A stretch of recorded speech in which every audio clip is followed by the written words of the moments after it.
Mesdames, Messieurs,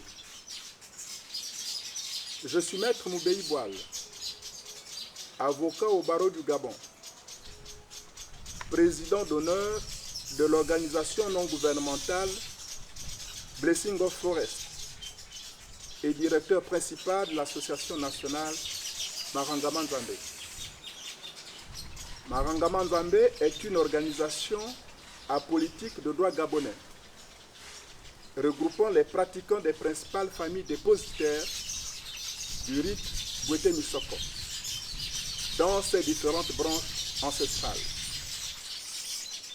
Elle œuvre pour une plus grande prise de conscience de la richesse du patrimoine culturel et naturel gabonais en général et défend en particulier l'iboga ainsi que toutes les essences végétales utiles à la pratique de la médecine traditionnelle. À ce titre, je suis initié au rite ancestral du Bwete et pratique sa branche Misoko. Je suis responsable d'un temple et aussi père spirituel initiateur. Je remercie les honorables membres de la commission du Kentucky de m'avoir fait l'honneur de partager avec vous mon opinion sur votre action qui touche également ma communauté traditionnelle.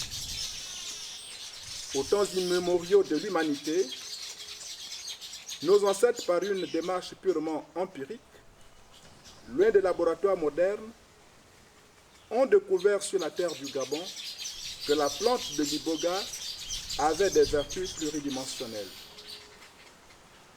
Utilisée essentiellement par les communautés traditionnelles dans les pratiques rituelles et thérapeutiques des différentes branches du Bwete, l'iboga s'est révélée très tôt comme une plante sacrée, parce qu'elle permet à l'initié de communier avec le divin, de soigner le corps et l'esprit malade. Bien qu'empirique, la démarche originelle qui a permis à nos ancêtres de découvrir les vertus de l'iboga a valeur d'une œuvre intellectuelle. Et par conséquent, leurs descendants doivent bénéficier des droits imprescriptibles attachés à son exploitation à travers le monde.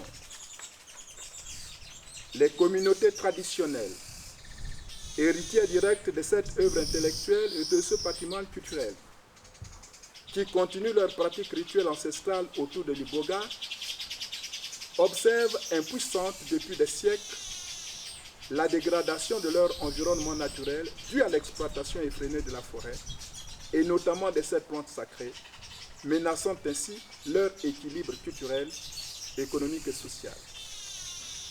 Les cris de détresse de ces communautés traditionnelles ont été entendus grâce à l'action soutenue de certaines organisations non gouvernementales comme Blessing of the Forest et à la volonté politique affirmée du gouvernement du Gabon, premier pays au monde à avoir signé le protocole de Nagoya en 2011.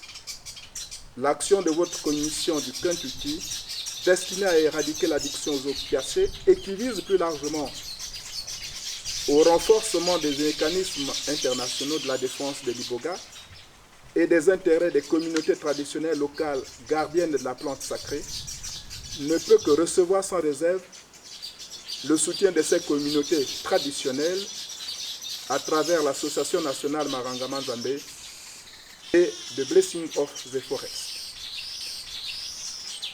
Pour corps mon propos, je formule le vœu que cette commission prenne des résolutions qui permettront d'élever nos esprits et affermir notre engagement constant en faveur de la qualité de vie des personnes atteintes des addictions, notamment aux États-Unis d'Amérique, et des personnes gardiennes des traditions au Gabon. Quoi de plus sacré pour l'homme que de soigner l'homme par une plante sacrée? Pour le bien commun de l'humanité tout entière, je vous remercie.